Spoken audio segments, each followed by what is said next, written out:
Baik, kita ke Bumi Kenyalang. Paparan mengenai sambutan Aidiladha di Sarawak juga cabaran kerajaan negeri menyediakan kemudahan elektrik di kawasan pedalaman antara perkongsian menarik hari ini. Perinciannya bersama Bu Mawin.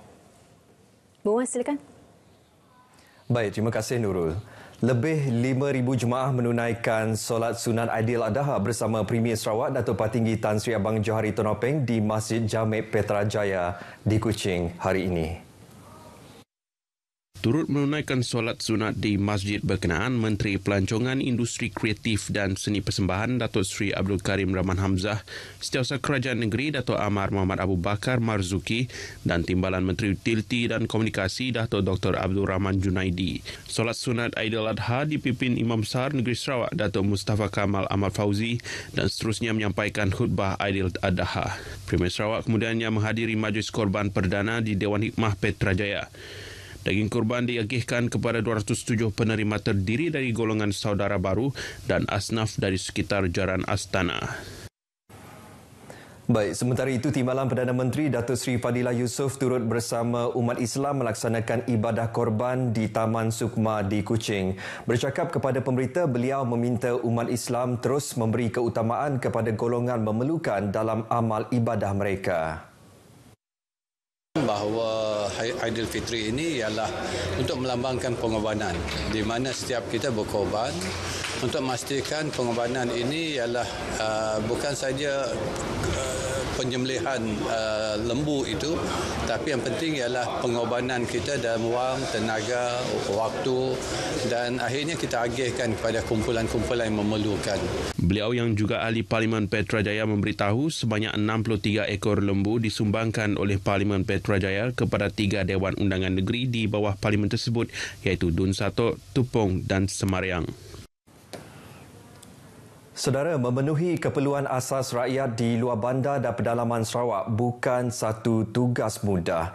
Cabarannya bukan sedikit, terutama aksesibiliti atau kebolehcapaian ke kawasan yang masih menggunakan sungai sebagai medium pengangkutan. Wartawan Syadikin Bahrain menyelami kepayahan agensi kerajaan dan pemaju industri pembinaan prasarana dalam menyediakan skim elektrik alternatif luar bandar Sarawak SARIS di Ulu Song Kapit. Membangunkan fasiliti lengkap tenaga solar mungkin kedengaran sebagai sesuatu kerja yang mudah. Namun sebenarnya pelaksanaannya menguji kemampuan logistik. Terletak lebih 30 km dari Pekansong, Rumah Sanda bukanlah sebuah kampung yang mudah untuk diakses. Kalau pergi sungai, kadang tu ada kayu jatuh ke. Kalau macam inilah, kalau pakai balak punya jaraya pun ada kayu jatuh, mesti ada ribet kuatnya kan. Sepasal seorang buat sesuatu kecil. Kata Ketua Rumah Sanda itu benar, walaupun terdapat jalan ke rumah panjang tersebut, tetapi setiap pemandu akan berdepan risiko terpaksa berpatah balik atau bermalam lebih lama di tempat lain jika jalan balak yang terbina lebih 10 tahun lepas itu rosak atau terputus. Jadi, sungai pun menjadi satu-satunya pilihan yang lebih baik. Kru RTM mengalami sendiri pengalaman menyelusuri sungai yang indah ini untuk ke destinasi kami. Namun, ia tidak memberi laluan mudah kepada kami. Ini antara cabaran yang terpaksa dihadapi oleh para pembekal elektrik ke Hulu Sarawak seperti di kawasan Song ini. Dan kami telah menolak bot seperti ini lebih kurang berapa lama? 3 jam.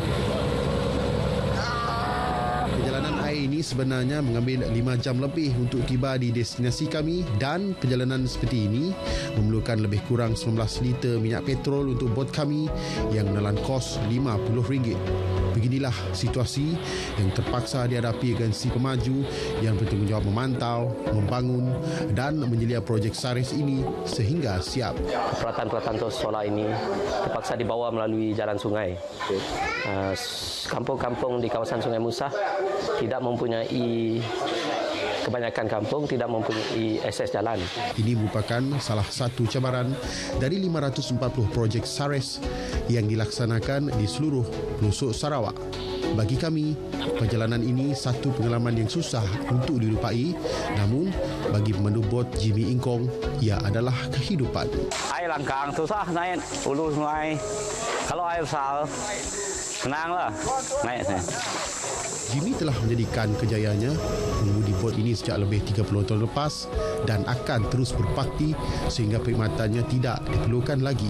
Sungai ini menjadi manifestasi pembangunan utiliti di rumah sanda yang sebelum ini dihiburi dengan bunyi generator setiap hari demi membekalkan elektrik untuk menyalakan lampu selepas senja. Kini, suasana kampung lebih senyap dan sejuk selepas projek Saris dijayakan.